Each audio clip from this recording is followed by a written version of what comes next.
রোদের তাপ মানে বিরাট তাপ।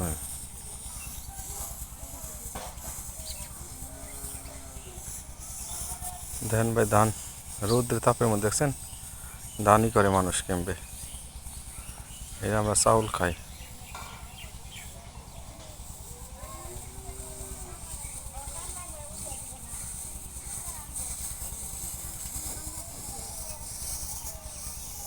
মোটা হয়ে পড়ছে।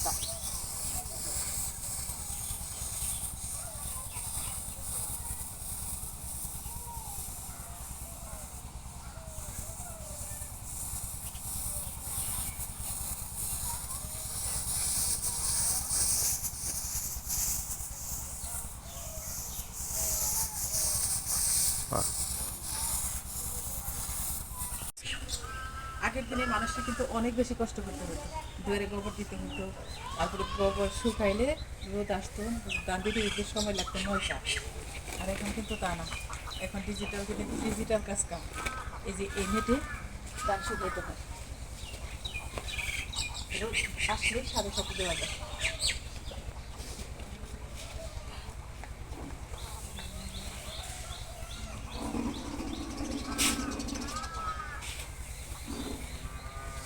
এদিকে আসো, দেখাই। আমরা যে সারা বছর পোলাও খাই, আর ওই পোলাওয়ের যে চালগুলা আমরা কিন্তু বাড়িতেই চাষ করি, যে ধান থেকে চাল হয়। আর এই ধানগুলাই আমি আজকে শুকিয়ে দেবো। এখন পর্যন্ত এখানে রোদ আসে নাই, রোদ আসার অপেক্ষায় আছি, রোদ আসলে শুকিয়ে দেওয়া হবে।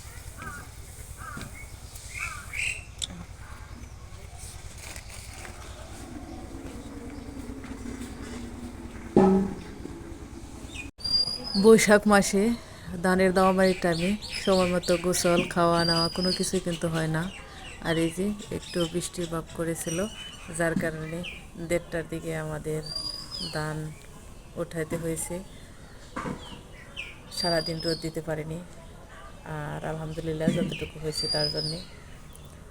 এটুকু না হলেও কিন্তু হয়তো না, যতটুকু সময় রোদ ছিল অনেক বেশি, প্রচণ্ড রোদ ছিল, প্রখর রোদ। আর এখনও আকাশটা একটু মেঘলা মেঘলা। আর এই টাইমে বৈশাখের সময় কিন্তু একটু বেশি রোদ হলে আমাদের কৃষক ফ্যামিলির জন্য অনেক বেশি ভালো হয়।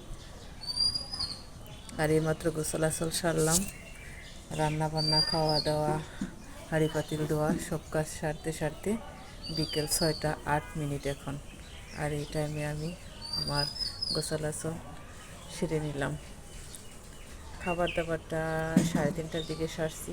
আর সারা বছর তো টাইম মতো খাওয়া নেওয়া গোসল আসল সব কিছু হয়। আর এই বৈশাখ মাস আসলে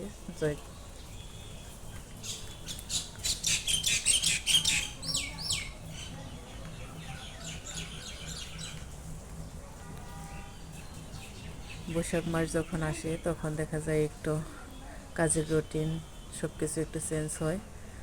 আর সারা বছর তো আর এরকম হয় না, এই কয়টা দিন একটু কষ্ট করলে সারা বছর কিন্তু অনায়াসে আরামায়েসে কেটে যায়। সবাই খুব বেশি ভালো থাকবেন।